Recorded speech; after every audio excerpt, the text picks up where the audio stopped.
Speakers का एक pair होता है जिसे हम अपने कानों में पहनते हैं और इसके जरिए से हम फोन कॉल्स और म्यूजिक वगैरह क्लियरली सुन पाते हैं। लेकिन रुकिए, क्या आप जानते हैं कि ईयरबड्स पर लाउड म्यूजिक सुनने से आप अपने सुनने की स्मार्ट यानी कि सेंस ऑफ हेयरिंग को खो सकते हैं। लेकिन कैसे?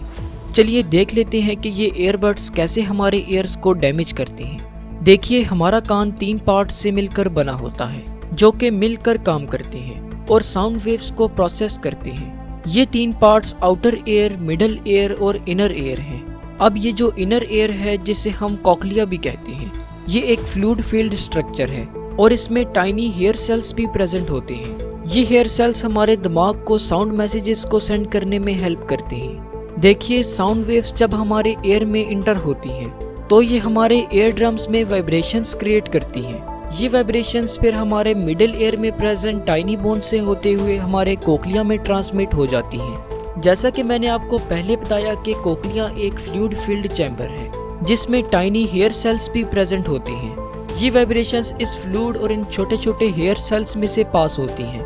ये हेयर सेल्स इन वाइब्रेशंस को इलेक्ट्रिकल इम्पल्सेस में कन्वर्ट करती हैं जिनको फिर हमारे ब्रेन की तरफ भेजा जाता है और यूं हम सुनते हैं।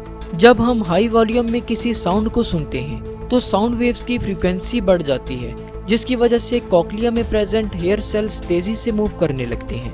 अगर हम continuously high frequency sound waves को सुनते रहें तो हमारे कोक्लिया में प्रेजेंट ये टाइनी हेयर सेल्स डैमेज होने लगते हैं जो कि हेयरिंग लॉस का सबब बन सकता है।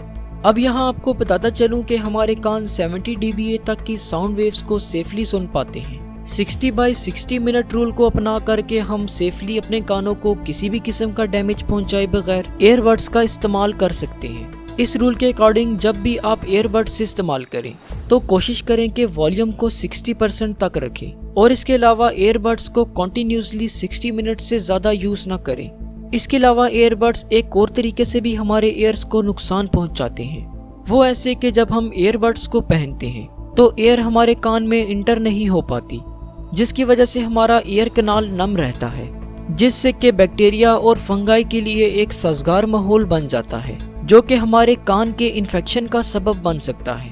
तो होप सो आज की इस वीडियो से आपको कुछ ना कुछ जरूर नया जानने को मिला होगा।